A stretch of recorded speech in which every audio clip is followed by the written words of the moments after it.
Hey everybody, it's Bridget Battles. Welcome to another episode of Coffee with Bridget. Super excited to be with you all tonight. For those of you, if this is your first time joining my social media page or your first time listening to Coffee with Bridget, I am Bridget Battles, author of Beauty in Her Battle and Style Strategist. So tonight I have a special treat for you tonight. Super excited for my guest tonight, which is really not a guest, but I guess since I'm interviewing him and we work together so much. But tonight's going to be a great night. We're going to talk about branding. We're going to talk about being a creative, managing multiple projects. And we're just going to give you some practical tools and tips that you can use right away. So listen, if you have not subscribed to my text alerts, text the word CEO lady to 31996. And that way you will get a text message and you'll know all things Bridget Battles. So I can't wait to jump into this conversation tonight, y'all. So let me bring on my guest at this time, the amazing Hey. I feel special being a guest. I'm so used to being kind of in the background, so I don't know how to act. Listen, tonight is gonna be good, all right? Yeah. We got a lot to unpack tonight. Definitely. And we have a great audience already. So first of all, Cam, before we get into the discussion, I've been asking a lot of my guests the same question. So okay. I want to ask you the same thing. Two things. Number one is how are you managing with the pandemic? Mm-hmm. And as a Black man, how do you feel about the racial injustices that our country is facing? Definitely. All right. So first with the pandemic, I can absolutely say that things have been amazing for me during the pandemic. And I think because much like you, Bridget, we know how to pivot with whatever comes. And so I was able to identify areas where I could kind of be a problem fixer or resolution for people during this time where individuals are kind of at home, like, what's next? What do I do? So it's been amazing. And I know this isn't church tonight, but I just want to say, I don't think the pandemic was for the saints to begin with. I mean, it was to make us aware, but I've seen so many people who have started businesses, purchased property, opened up spaces. And so it's been phenomenal. As a Black man, as it relates to where we are right now with just racial injustice and the things that are happening, particularly to us as Black men, and not excluding the women, because we know we still don't have justice for Breonna Taylor. Right. But, you know, it is definitely unnerving. And it's if you allow it to, it'll really take you to a place because, you know, although we still have so far to go, you know, there have been times where it felt like we were moving forward, only to realize that we have more work than we know that we need to do to really kind of unmask the injustice that's happening. And so for me as a Black man, you know, it's funny because I do have those moments where, you know, if I see a police car, I'm like, okay, let me make sure I got everything ready. Or, you know, what do I do? You know, I have a nephew, I have brothers who are younger. So, of course, you know, I have that same fear and worry for them, particularly growing up and living in a predominantly, you know, Caucasian area. You know, you're always kind of looking. So I think the best thing we can do is just be aware, know our rights, because I think a lot of that is knowing our rights and, you know, just have those hard conversations. Yes, you're right. And so I can definitely identify with the things that you're saying. Especially about the pandemic, because, you know, we've been able to shift. We've been able to really focus on our dreams and our goals and visions. And they've been uninterrupted. Right. Because when everything is going on at one time, you sometimes your dreams and your visions get interrupted. Certainly. So I can certainly understand that. And hearing you talk about the racial injustices, you're right. You have a nephew. I thought about my brother, you know, my nephews. And I think about, you know, how far we've come, but I still think about how far we have to go. So far. Yes, so far. Yes. And we have to have those uncomfortable conversations. Yeah. And so I'm grateful that, you know, the country is now having the conversations. So now it's really about doing the work and not just having the conversations. Oh, most definitely. Yes. Most definitely. So, you know, we have to keep going and keep growing. First of all, let me tell you something. We got some guests on here tonight. Do you hear me? Hey. Let me holler at the people real quick before we get into this. Hey, Pastor Wanda. Hey, Cheryl Fullers. Hey, Tammy. Hey, y'all. Tim. Listen. Hey, Dougie. Hey, Nikita. So tonight's going to be good. So for starters, everybody, if you don't know, Cameron is my brand manager. Yes. And we've actually been working together. This is our anniversary. It's our anniversary. 7 years. That's for Listen, you and me. Hey. yeah, come on here. So I thought it was appropriate for me to have Kim on tonight so we can talk about, branding yourself, talk about his new creative space, talk about things that you can be doing to align yourself with your brand. Mhm. And most importantly, talk about what is a brand. Yeah. Because oftentimes, we hear or we see business owners or dreamers or visionaries, they think that a brand is a logo. And a brand is Preach. not a logo. Preach. I'm an avid believer that you don't need a logo until you start generating funds, until you start generating revenue. Until you have an EIN number. Yes. Yes. And those are the things that I think about. So, Kim, for my viewers who may not know who you are, tell them who you are and a little bit about you. Yeah, so real quick, my name is Cameron Washington. I am a brand strategist, creative director, and success coach. And so I spend my days and have for the last 14 years, 10 years full time, helping entrepreneurs, visionaries, and creatives, whether active or aspiring, to move forward and propel their vision forward. And that includes helping them build what that looks like through their website, through their graphic design, through their messaging, all of those aspects. Outside of that, I am a 4-time author myself, clothing brand, Rex Rain, candle line. And one of my biggest jobs right now is I'm also a pastor of Hope City Empowerment Church. And so that's me. I love it. I love it. What I love about everything that you said is that how it all ties together. Certainly. And I think that's important when you are a leader or creative. Yeah. Everything has to some way or some form of fashion work together. So everything you said was working together. So, Kim, my first question to you is that how did you know that you were a creative, or how did you know that you were a visionary? How did you know that you were set out to do this work that you're doing? Definitely. So I think like anybody, our path, we have signs of our paths as we go along. I think that it's up to us to kind of identify them. And sometimes we identify it as we're growing. And sometimes it happens later on where we say, oh, wow, I didn't know that's what that was. But for me, I can definitely say that even as a child, I always knew that I was gifted and creative to build, to organize, to create, to develop. I was that kid who would go to school in the suit, who would get in trouble because I would take my mom's old bills and documents and planners, and I just always had all that stuff. And so I always knew there was a creative aspect for me. I was the kid in school. I was, the one getting everybody together on the playground and coming up with a play or a musical, or even as a young kid, I was sketching and designing. I can remember being like 7 or 8 years old saying, I want to have a clothing brand, and I would just, design. So I kind of knew it was always there. But the pivotal moment for me was working at a financial institution. I had a great job working as a manager of about 30 people, making great money, Bridgett, good hours, but I was not happy. And I knew that there was so much more in me. And I knew that there was something that I was meant to launch and create that would sustain me and allow me to wake up every day and do what I wanted to do. And so I started just on a whim, an event planning company, took a risk on myself with no training, no classes, just put it on the back of my truck and drove around until business started to generate. And from there, I was able to just kind of dump in slowly all of the other areas to kind of really create a full brand and lifestyle brand for myself. Wow. So you took the leap. Yeah. And that's the short version of the story. Yeah, you took the leap. Yes. Now, in taking that leap, because we have a lot of entrepreneurs that are watching us now who I know if they're not in the space that you are currently in, they're preparing to leap, or they've already leaped, or in the process of leaping. Yeah. So what do you say to those entrepreneurs who are preparing to leap? Yeah, you know what? I think that we have to definitely move by faith, but I think that also a part of faith also has strategy. Mm-hmm. And I say that to say that the faith aspect comes that you believe that if you've prepared yourself properly, God will do the rest, right? Because the Bible even tells us that faith, the pastor and me, Bridgett, I'm telling you, ever since pastoring, I can't even be on a just regular live and it not come out. I'm open to all of it. I can't even help it.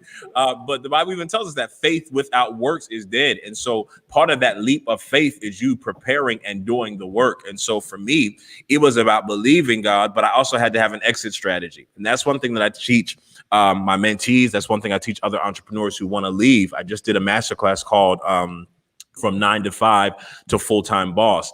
And one of the things I taught him that is you have to have a proper exit strategy, not just for the purpose of saying, you know, I don't want to burn the bridge so I can go back, but also so that you sow that good seed and you continue to see that as you launch out. I believe in that completely. And so I think, you know, for anyone who is in that space is first, you have to plan effectively.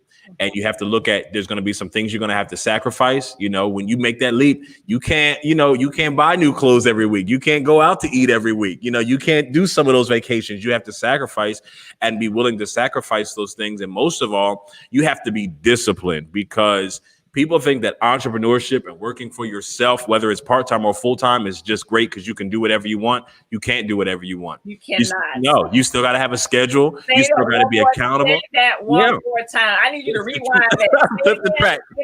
No, you, as an entrepreneur, you cannot do whatever you want, because guess what? You'll be doing whatever you want and be broke and be applying for jobs again, or be struggling, or your business will never move, because there are still accountability factors. You know, you and I talk about it all the time. We have strategic meetings where we're like, hey, this is what we're going to do. This is the deadline we're going to do it about. And we make sure that we get it done. And that's the biggest part about it. It's not a walk in the park. It's not easy. You know, I still got to get up every morning. I still got to do stuff during the day. I can't just sit around and eat bonbons, you know, and say, oh, I'll work when I feel like it. No, I got to keep myself on track. So those are the things that I would say. And I want to add to what you said too. Also, with preparing to take that leap, you have to have a relationship with your money. Oh my! Because if you don't have a relationship with your money, that poses another problem. Most definitely. You have to put not only a demand on your money, but you put the responsibility of your money in a certain places. Yes. So it goes back to what you said. You can't shop all the time. You can't do all these things, because in the beginning and the infancy staging of you taking a leap, you have to be prepared for what's next. Yeah. Because as an entrepreneur, you don't always know what's next. Yeah. Next can be, you know, either a high place, or next can be a place where you break even, or next can be a place where you don't generate any revenue. So you have to have that relationship with your money. I want to add that point. And another thing that I want to say too about being an entrepreneur, you have to be okay with who you are, your story, and why you are in this place. Because if you are not, you will just start swaying, you know, no matter which way, because you're not clear on your brain or clear on who you are and your strategy. Yeah, absolutely. And I got excited when you said, you know, the thing about this, the sacrificing and where you put your money. Absolutely. And preparing, because, you know, even as an entrepreneur, you know, just the truth of it is, you know, and I'll be very transparent, you know, this month I could have, you know, projects rolling in, and next month, you know, something could happen where people can't spend. We could hit a recession, anything, and people aren't spending that money. And I can't wait till I get in that position to be like, what do I do now? So I'm always thinking ahead. I'm always saving and planning ahead and having some type of strategy for, okay, what do I do if this happens? You have to. Yeah. So what do you say to the person who's in the middle of leaping? Yes. What I would say is learn as much as you can. And the reason I say that is because as I was getting to the place where I knew I needed to leave, Bridgett, I would literally go to work and get sick every day. Wow. And it wasn't because I had a bad job. Like I said, I was in management, you know, I was doing well, but it just that the passion, I was not feeding my soul. So I was almost becoming like sick from like malnutrition of being able to be creative, if that makes sense. You know, I was starving for creativity. It just wasn't fulfilling me. And so what I did, though, was I said, while I'm still here, I'm going to make the best of this decision. And what I did was I learned as much as I could, to the point where some of the management style and things that I do in my business now are things that I gleaned while I was still there. The company I worked for had something called surprise and delight, under promising and over delivering, which is a phrase that I kind of live by now. So just those different things, looking at how customer service, they were very, very good in customer service training. So just using those things and allocating those systems and processes in my own business. So I just found a way to be like, hey, while I'm still here, I'm going to look at this as a training ground to teach myself how to be a good manager. Wow. Hey, Jolanda, thank you for joining us. Hey, Franklin. Hey, Olinda Robinson. Listen, y'all like this video, give us some heart. Yeah. Share this video, because these next few questions, we're going to take it to the next level. All right. Yes. So, Kim. Uh-oh. Now, let me get myself ready with my God. So as an entrepreneur, we talked about discipline. Okay. Yeah. The discipline has to also come with your friendships. You ready? Bridgett, you I just want to know, are you ready? about to mess up, Bridgett. Yes. Oh, I want to know, are you ready? Okay. I told you I was going full-fledged talk show. Yes, now, okay. Yes. So as an entrepreneur, you have to know how to manage your relationships. Relationships are currency and they are key. Because if you don't manage your relationships properly, it can cause a detriment to your brand. What you got to say about it? I absolutely agree. I have a lot to say about that, but we would have to spend a lot of time. So I'm gonna sum it up in two minutes, which is what we teach in in interviewing. But what I would say is that the higher you go, the more you have to be flexible with understanding that friendships may not go with you. The other thing is, I think, which is actually before that, is you have to make people responsible for the energy they bring to you, because much of that energy is the reason people responsible for the energy they bring to you. Oh yeah, absolutely. Because many times in the comments, make people responsible for the energy they bring you. Yeah, and I do it all the time, and it shocks people sometimes, but there's just certain energy that I cannot have around me because my creativity is too valuable to be tainted by negative and toxic energy. So if you're going to be around me, you can't be speaking down. You can't be talking about how miserable you are and complaining and gossip and all that. And I heard TD Jake say at one time that most people who gossip are usually broke and have no vision. Right.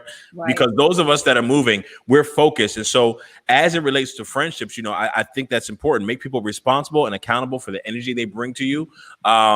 Keep people around you who make you want to be better, who elevate you. If you're continuing to pour out, but they're not able to pour back in you and fill your cup up, then you need to reevaluate that friendship. And the other thing is make them respect your business. Yeah.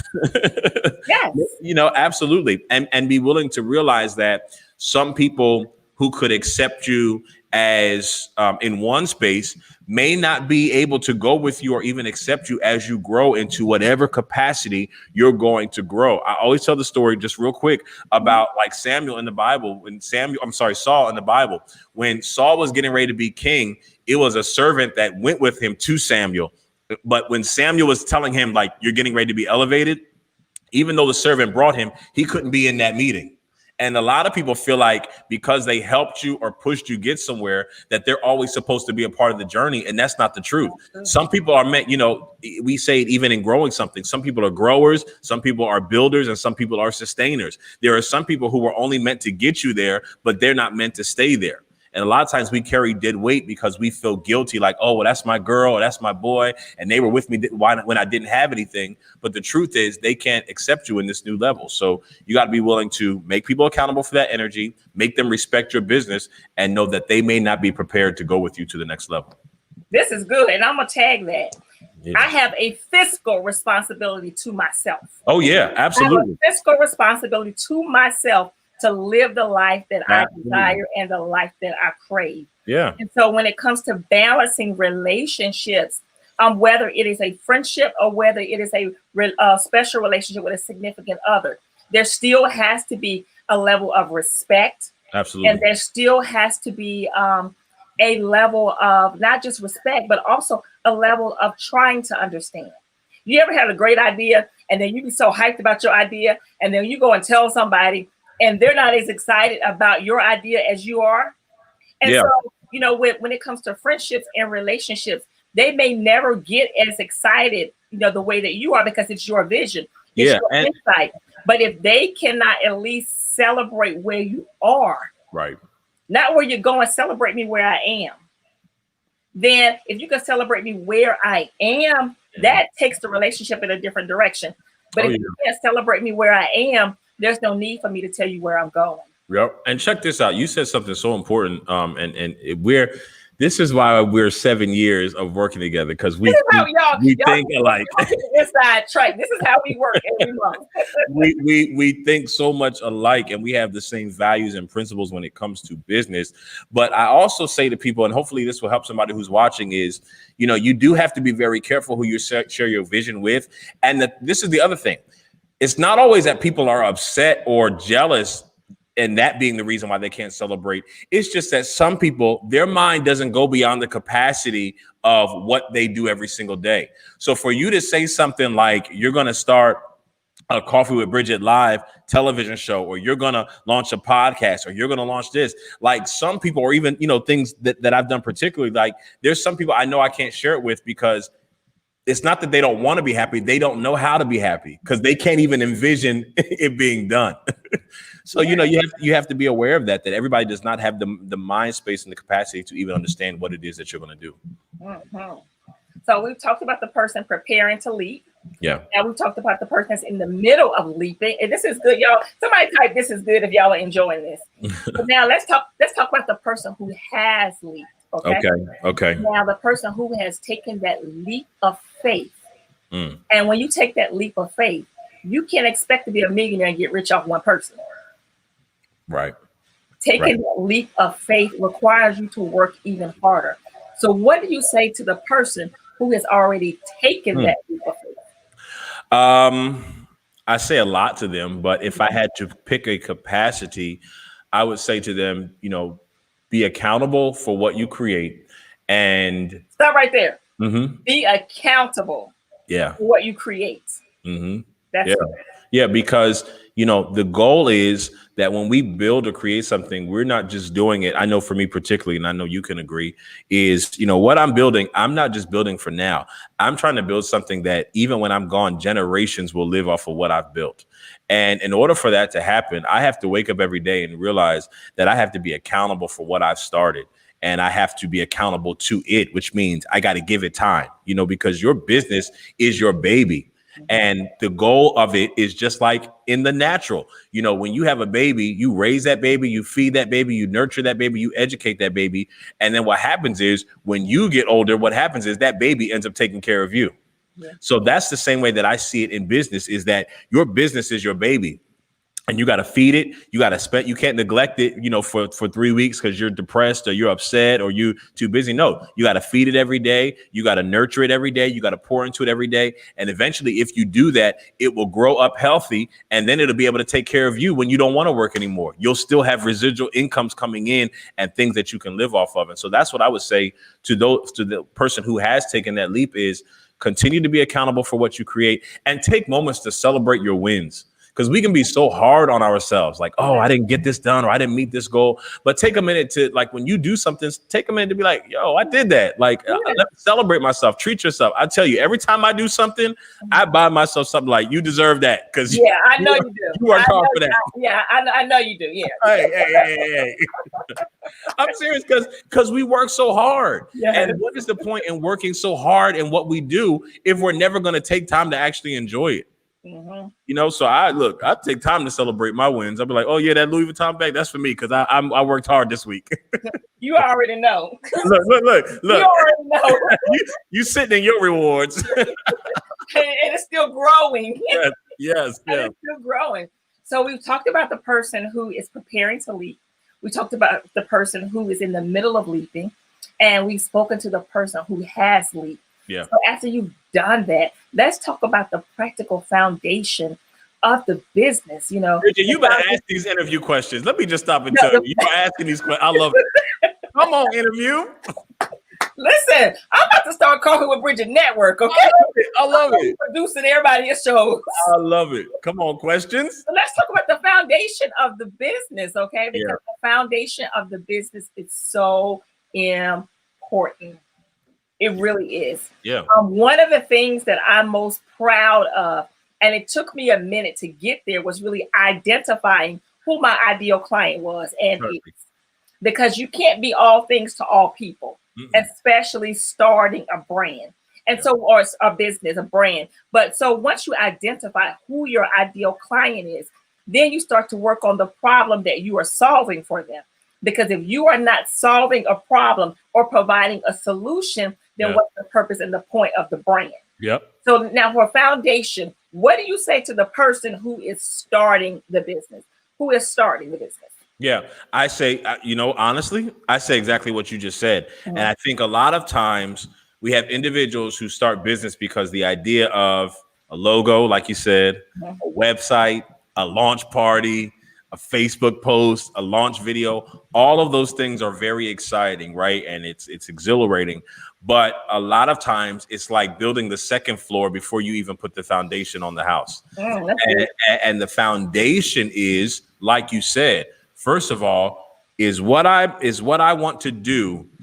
Does it solve a problem? And is it relevant for right now?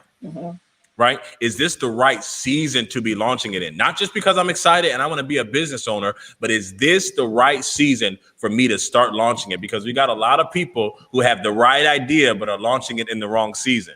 And then you're like, why is it not growing? Season. That's yeah, absolutely. It's like if you are a gardener or you plant, like you got to plant certain things in certain temperatures. And if you don't, it's not that it doesn't have the capacity to grow. You just planted it in the wrong season. And so it's the same thing that you got to look at in business is, am I relevant for right now? What problem am I solving? And then where is my audience? Right. Because depending on your business, you might be like, oh yeah, I'm gonna get my Facebook page up and your audience might not be on Facebook. They might be an Instagram audience, or they might not even be social media savvy at all. So those are the things. That's the foundation. Once you get all those things in place, then you'll know what type of logo you need, what type of integrations you need with social media, what your website should look like, because your audience is the one that's really going to tell you those things. I pay, and I know you do it as well, is, and I'll say we, from working together, we pay attention to what our audience is responding to. Okay, you know what? That didn't hit. That didn't really. Okay. Oh, but they seem to be liking this. So this is where I need to go. And you have to realize that you got to let your audience tell you what they want. And if you follow that pattern, then you'll follow the pattern of having a strong foundation and you'll have success. I agree with everything you said. And you're right. You have to know where your audience is, because 9 times out of 10, you have to go where they are. Absolutely. So for me, I'll use myself for example. When we started working together, I had all these great ideas. I want to put everything out today. I want to put it all out today, Tell your testimony. Listen, I had an idea. Listen, we're going to do this tomorrow. We're going to do this tomorrow. And listen, we're going to, all my pictures that I take, we're going to put them all out at one time. You remember those days? I'm like, skirt. Wait. Remember those days? I do. Everything I came up with. No, we're doing it today. We're doing it today. Right. And so as I've grown and matured in the business, I've learned how to manage my creativity. Yeah. And so when you manage your creativity, you operate at the pace of the business. Because you don't want to operate in front of the business, and then you're missing steps, and missing steps can cost you money. Absolutely. So I think that it's important that you stay in pace and stay in sync with the business, and you go where the people who you're supposed to serve, you go where they are. So I'll use myself, for example, going back. One of my biggest places of support is LinkedIn. LinkedIn is because that's where my professional people are. Right. LinkedIn is where I can submit articles. LinkedIn is where I'm going to meet my C-suite executives. LinkedIn is where I'm going to be asked to be on boards. So that's my space. Facebook is where I get more visual representation. LinkedIn is more content heavy for me. Facebook is visual. It is more pictures. It's where I can engage more. And it is where I don't have to really be limited in what I say on Facebook. Yeah. Instagram, I got to have high quality pictures on Instagram because everybody is going on Instagram because they just want to see just the pictures. Right. They don't necessarily want a lot of information. Identifying what works for each of those things is definitely important. And especially now, given where we are, you can't throw spaghetti at the wall and see what sticks. No. Because everybody's in the digital space now. So everybody. You are not clear on your ideal client, on your target market. The people that you are called to serve, you're going to get swallowed up and you're going to get lost in the sauce. Yeah. And you're going to be continually changing your visuals and your branding and your presentation based upon what you think is working for other people. And that's the thing. And one thing you say, I just want to hit on as well, if I can be in all transparency, is, there's also this thing where we feel like we have to diversify our audience. And if we don't have enough of this group of people or this sector, and I'm just being very politically correct, but I think you got me, then we feel like our business is not a success. But here's the thing, and I'm gonna just be 100 with you. If your audience who's paying money is ratchet and likes trap music, but they're spending dollars, then you need to recognize that that's your audience and be okay with that being your audience. You know, it's amazing how many people I train who are like, well, yeah, this is really my audience, but I don't really want that audience. I want this audience. And I'm like, but these are the people who are spending money with you. And so you have to be okay. You can still tap into that other market, but be okay with this being your audience and market, you know, however you choose to grab the audience that you want. Because guess what? When Tommy Hilfiger, Ralph Lauren, Louis Vuitton, they have a particular person in mind, and they don't care who else buys it from whatever race, gender, creed. They're like, this is our client, and we're going to market to them. Now, if you buy it, we'll take your dollars as well, but we're not going to change our marketing every month because we want to hit different audiences. We're going to market to who we know our client is, who we see our client being, and then as other people come, they come. And so that's the same kind of thing that we have to look at as business owners, is recognize if that's your audience and they're spending money with you, celebrate that and be okay with that being your audience. I hope y'all got this. So the first thing we're giving you is recognize your audience. See who your ideal client is. See what type of problem you're providing, whether or not you're providing a service or if you're providing goods. So you have to clearly identify that and be so crystal clear when it comes to marketing, so that you are marketing to the right people. So that's the first part of this foundation. So then the second part, because I want to add on another layer to this. Okay. So after you have done that, you know, I believe that you have to come up with systems.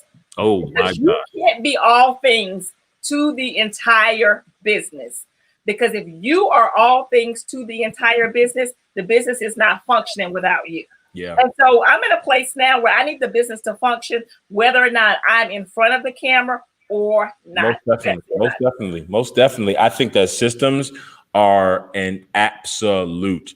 And systems, you know, individuals watching may say, well, what do you mean by systems? You know, whether it's auto email responders, whether it's scheduling your post, whether it's keeping, you know, I use several apps to keep me on track. You know, even tonight, you know, every alarm was going off. My iPad went off, my phone went off, my Alexa went off. She was like, you have a meeting at 7. You know, I use all kinds of systems. And one, because I know myself.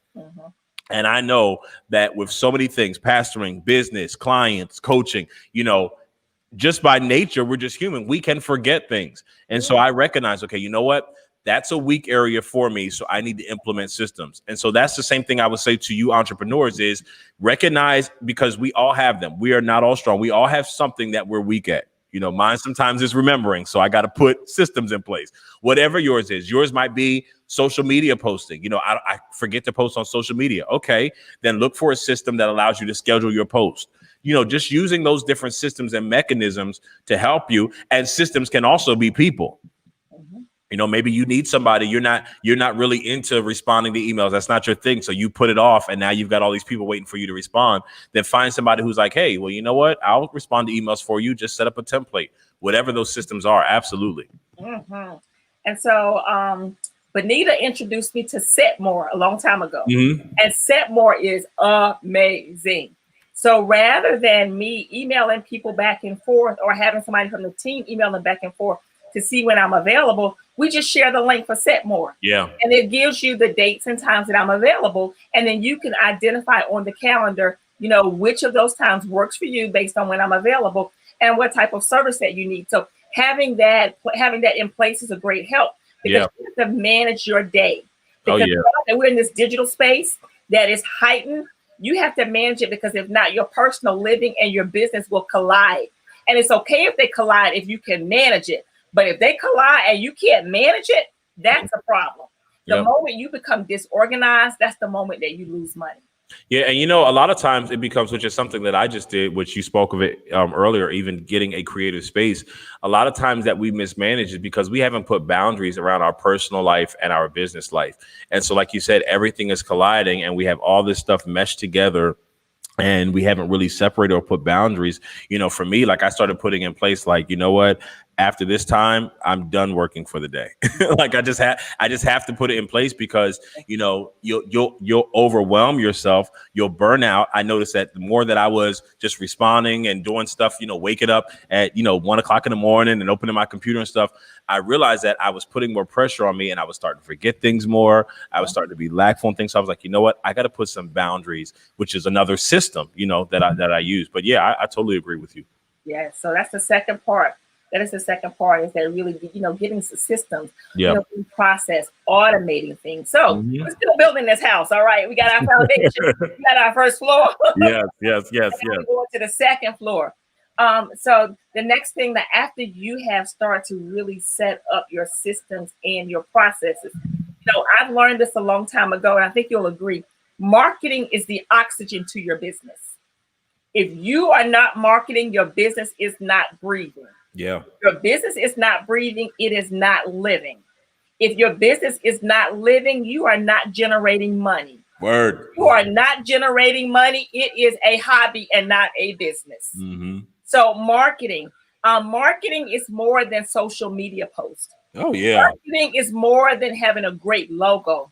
Marketing means that you craft a message so that it reaches those people who can be potential clients, because you want to always keep people in your pipeline. So marketing is definitely important. What are your thoughts around the marketing space? Yeah, I think marketing is very important. And I think part of when we talk about marketing, just to kind of really define, we're literally talking about putting your business in the market, in the marketplace. And what is the marketplace? It's a place where people are going to purchase or consume goods. And so it is really kind of thrusting your net out there to say, hey, this is who I am, this is what I do, and this is how I can help you. And it is so much more than just social media. And I say this to all of my mentees and clients is, what would you do if Facebook, Instagram, Twitter, LinkedIn, if all of them tomorrow said, you know what, we're shutting down? How would you reach all those people you connected to? How would you continue to grow and develop? And so it goes back, it's a meshing of marketing and systems, because in your marketing, there should always be what's called a call to action. Yes. If you post, if you're presenting something, somewhere that they can go where they can connect in a more intimate way with you, which a lot of times is your website. But I think marketing is important. And I think one of the biggest things about marketing is it has to tell your story without words. When you go in the bookstore, I love to go to like Barnes and Noble and stuff. Like I just bought probably about like 10 more coffee table books. I love coffee table books, right? Now, here's the thing about some of the books I bought. Some of them I'm not even interested on what's on the inside. I bought it because of how the outside looked. Isn't that something? Yes. But in sitting down and reading it, I'm like, oh, this is good. And now I'm interested. I say the same thing with our business, is that a lot of times we think, oh, well, my service will speak for itself. Oh, when I talk to them. No, whatever you put out, there's going to be people who are going to be interested just based upon what they see. Do you know how many people inbox me, message me, and are like, hey, I don't know if I need your services right now, but I'm so impressed by the stuff you put out that I just want you to know that if I do need you, I'm going to reach out. Right? That's just based upon what they see. And so I mostly say that to say, invest in your marketing. Don't take the shortcut. If you know you're not good at it, don't try to do it yourself. And then you got your pictures and your head is cut off and things are blurred. You got car pictures. Yeah, you got car pictures. You're like, oh, this will work for now. Yeah. Of you in the bathroom. Lord deliver us. Lord deliver us. Yes. Yes. No, absolutely. Because a lot of people do that. We skip out on the marketing. We don't invest the money or find people who are experts in that area. And that's very important, because it's the messaging of your business. In fact, it's the encounter that a lot of people will have and witness of your business before they even meet you. Based upon what you put out there, whether it's through digital, whether it's through graphics, whether it's through video, whether it's through audio, whatever it is. And so it's important to really take time and even for me, and we do it as well, run things by people. Hey, when you look at this, what do you think? What feeling do you get from this? Would you purchase this? That's very important. Y'all get your questions ready. We're going to start answering your questions in just a few moments. Hey, Rashad James. Hey, Letitia Flake. Hey, everybody. Oh, my God. The people is just coming in. But so now I want to still build this house, okay? Okay. I want to still build this house. So now we're talking about marketing.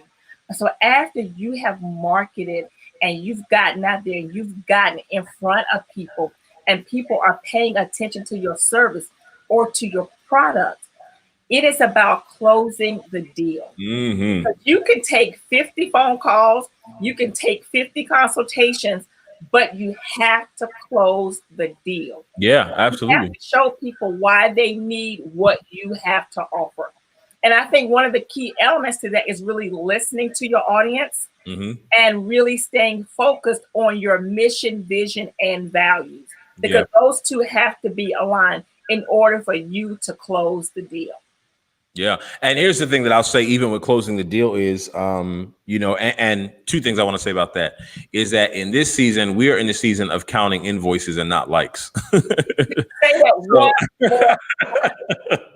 We are in the season of counting invoices and not likes. Yeah, no, it's the truth, because we're so drawn to likes, but it's like, have those likes turned into revenue?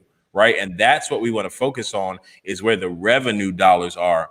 And so, it's very important to, figure out how can you turn that into revenue dollars. I think that's extremely important, and don't be drawn by the fact that people are just liking it.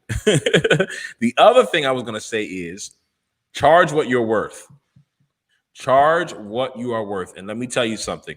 If you stick to what you are worth, the right client will come. And this is something that my business mentor told me years ago, and Bridgett, and every single time it has been true, that the people that you give the most like discounts to, or say, oh, I'm just going to help you this time, don't worry about it, they end up sometimes being the ones that give you the most trouble. In regards to, people like family members. Oh, I'll just do it for free this time, or I'll just help you here. And then you end up becoming you stressed yourself out, right? You got to deal with so much. And so know your worth, and know, when I tell people about closing deals or knowing what the charge is, what is an hour of your time worth? Is the place to start, and understanding your worth, and then knowing how to close that deal, which part of closing that deal, Bridgett, is also follow up. Yeah. A lot of times, I'll just follow up with people. Hey, how are you doing? Just want to check in with you. Or, hey, I saw you like this. If you need more information, you got to do the legwork, to close those deals, because a part of being an entrepreneur is also being a salesman. It is. Yeah, absolutely. So I want to go back to something that you said about, making sure that you follow up.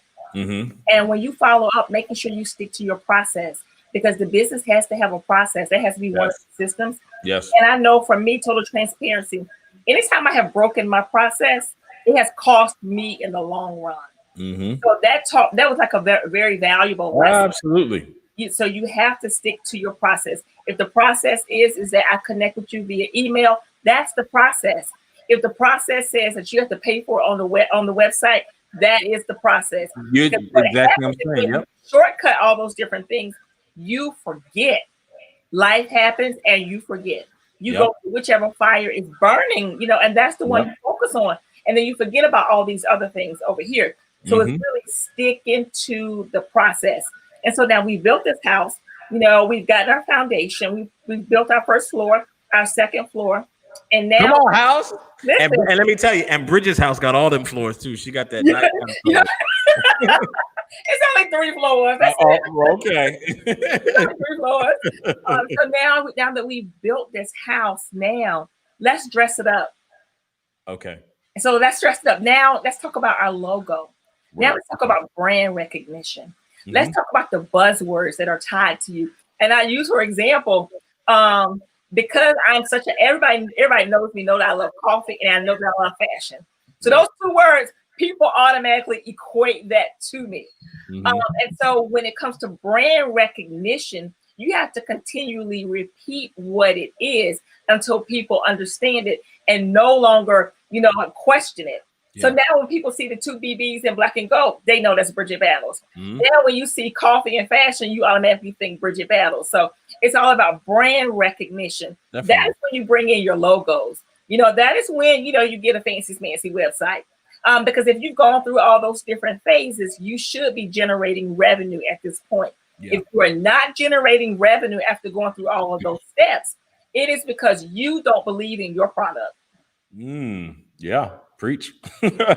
No, I totally agree with you. And I think that, like you said, creating consistent brand recognition, I think we can think of a lot of brands. You mentioned it with your brand, even with Nike. Nike doesn't have to write Nike. All you got to see is that swoosh, right? And immediately, even with Louis Vuitton, when you see the damier print, you already know, oh, that's Louis Vuitton, because you're consistently seeing it. And so part of you building your brand recognition is training people to recognize you. Right. And so it's comical, but I'll say it. But part of your brand recognition isn't just in your graphics and deliverable; it's also in you. Yes. You have to look like the brand. My God, you gotta look like the brand. So when you show up, we want you to look like what we saw on that flyer. Listen. Listen, when we see you in person, you need to look like what you are advertising. Yep. Plenty of times I have gone to the grocery store with a beat face because I never know who I'm gonna see, and I want to look like the same. I don't want you to be confused. Yeah. Bridgett, that's happened to me so many times, and I had to learn my lesson. Because I live out in South Jersey, so I'm like, oh, I'm not near the city. I'm in a little town people don't really know about. And here I go to the grocery store in slides and paint shorts on and stuff. And it was a lady. Damn! I was like, oh God. I was like, bless you, looking crazy. So I learned my lesson. I was like, won't get me again. Yes, but it's the truth. You are a part of the brand. And I'm going to stretch that even further in all seriousness is you being a part of the brand also goes to what you post, not just about the brand, but about your personal life and it is just so disturbing how many business owners, I see what they post on their personal page or in their times of vulnerability. And I'm like, what are you doing? Because people don't separate that. They don't say, oh, you know what? Bridget's just having a moment. No, they're like, oh, that's Bridgett Battles, the success coach, the style strategist. They don't separate that because it's all a part of you. And you got to be very aware of that. That's why, and I'm gonna go on a limb and say this too, okay? Our brand manager said, don't get me later, okay? Don't get me later, all right? But that's why I don't post my personal life, I don't post my personal life. I may share a little bit about my family, or my North Carolina roots, that types of things. Right. But when it comes to my personal life, I never share it in public because of the fact that the minute you put things out there, you're inviting the whole world into that part of your life. Yeah. And I think so much as a business owner, we put so much of our life out there on display. So which means I got to be tough enough to take whatever comes with it. Absolutely. So, now that we have this house and we're dressing this house up, the point I want to make is you got to be able to stand by whatever decisions you make about the business, good or bad, and you got to be able to take what comes with it. Y'all get the questions ready. I got a couple more questions for Cam, and then we're gonna fire these questions up and let y'all ask him some questions. So you got to be able to do that. So let's continue to dress this house, okay? We talked about logo. We talked about website. Now let's talk about what else you should be doing to make the brand recognizable. I think what should we be doing? Yeah, I think getting other people to champion your message, bringing other people in who will support and push. And so there's 3 principles that I teach. Again, my mentees and those that I coach is, what do you want people to see? What do you want them to say? And what do you want them to do? And those are all 3 very valuable things that you should use as a strategy for pushing your brand messaging, right? So let's say, for instance, you are getting ready to launch your business or you're launching a product. And the first thing is, what do you want them to see? So that deals with your graphics, your visuals, what is the messaging, right? Then the next thing is, what do you want them to say? What do you want? What type of reaction do you want from them? Because the other thing is we have to learn is engagement is very important. That especially when you're posting, when you're putting things out, is you want to put things out that cause people to engage, meaning comment, meaning ask a question. And then what do you want them to do? Meaning, where do you want them to go? What is the call to action? Do you want them to like, or do you want them to subscribe? Do you want them to go to your website? Do you want them to text? And if you follow those, what will happen is your audience will start to work as brand ambassadors for you, because they will begin to push the messaging for you. And so that's very important, is to follow those principles. And what will happen is, and the other thing is, appreciate those who support you. Yes. If you go to my page, one thing you'll notice, and anyone who's on here who may follow me or be connected, is I try to respond to everybody. If I post something and people take time out of their day to appreciate it or to comment or leave a message, then the least I can do is go back and say, hey, thank you. Hey, I appreciate you. And what it does is it shows you that you value their input, their feedback, their appreciation. And in return, what I've noticed is that the more that I do that, the more that my followers are inclined to help me push my messaging. So then they'll share it or they'll repost it. And so then what happens is you build this community of people who help you. So you're not alone trying to get the word out. People are sharing. You know, one of the things that just kind of blew me away, Bridgett, when I launched the creative space was, you know, I had over 200 people share that video just on social media. Yes. And up to date, you know, over 5,000 people watched the video. Now, that wasn't just because of my one post, though. That was because people felt that there was enough connection between us. People who, you know, I've never even met in person, but they felt that there was enough connection between our communication on social media that they were willing to help me push my messaging. So let's talk about the creative space. Hey. So give the people a little bit about the creative space. Yes, I wish I could give you a little tour, but I just opened up a new studio and creative space, Cameron Washington Studios and Creative Space, which consists of our large creative office, which yields itself to photography, small events, meeting space, planning space for other entrepreneurs and creatives. Also serves as the headquarters for all of my businesses, and then also we have an opportunity to offer another larger event space that we can use as well. So I am so excited about that. And I'm just really looking forward to being able to connect with other entrepreneurs and visionaries to really help them push their vision forward. It was important for me to have a space where people could come to create, to meet with me, to meet with their different teams. And so we are in Philadelphia, Pennsylvania. We are in an amazing area, and you can learn more about the creative space by going to CameronWashington.com. You can go to CameronWashington.com. You can get details there. You can subscribe for updates. And yeah, I'm super excited. We just moved in about a month ago, and we've built amazing space. And you can also sign up to take a tour of the space if you're in the city. And, you know, let's work. Let's get the work done. I'm definitely excited about it. And I just want to say to you, Bridgett, thank you so much for just your continual support.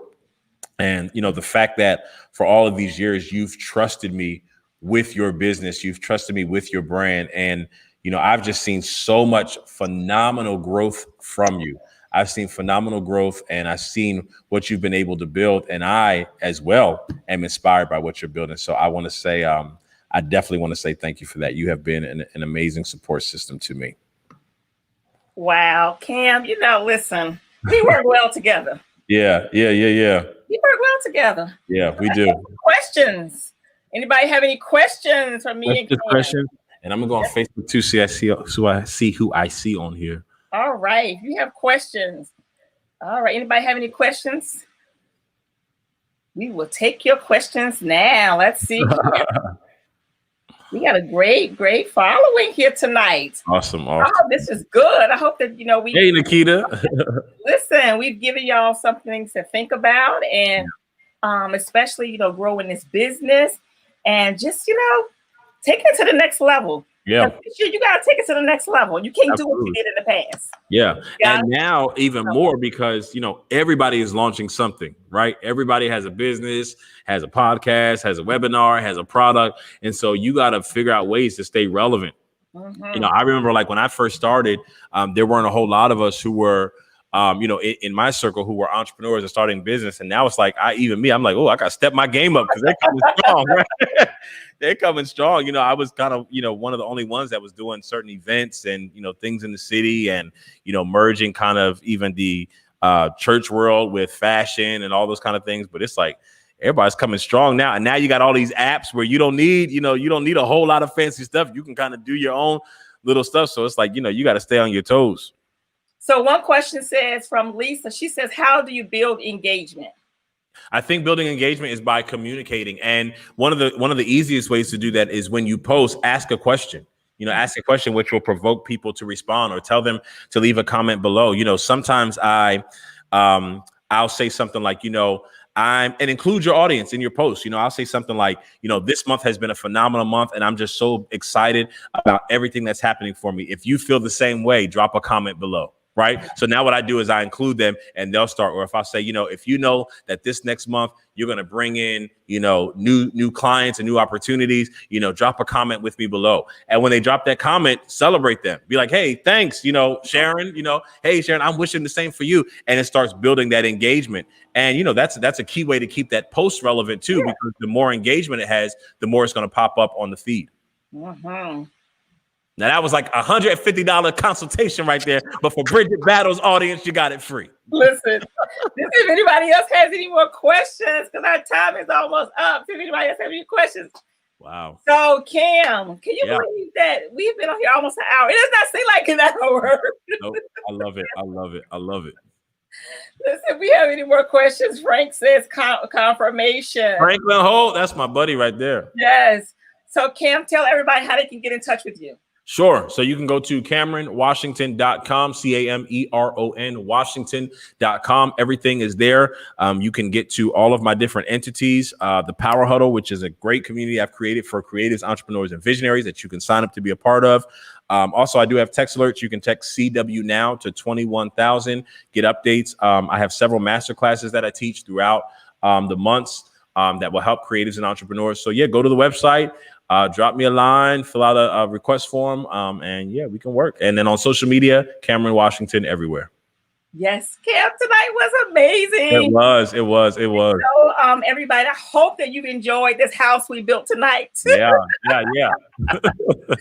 We gave you some practical tips and strategies and tools. So I will be back tomorrow night at 8:00. I think I'll be back tomorrow night at 8:00.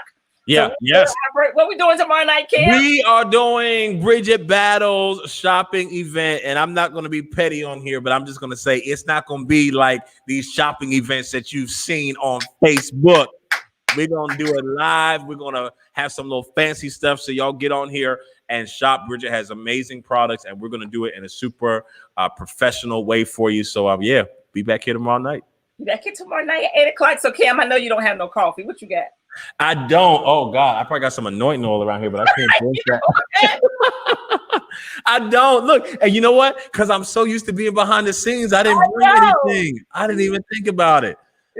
Man. Well, tonight was great, and thank you so much. Always. Happy anniversary! It's our anniversary. Hey, just for you and me. Listen.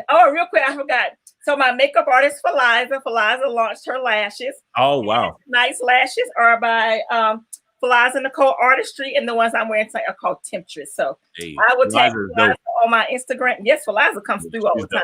She's dope. Yeah, so make sure you look at this little case. Like this case cute. I love it. Yeah. Branding. Yes. So thank y'all so much. I'm so proud of you, Bridgett. I'm so proud of everything you're building and everything you're doing, and I'm honored you would entrust me with your brand. Yes. All right, ladies and gentlemen, we will see you tomorrow night. Cheers.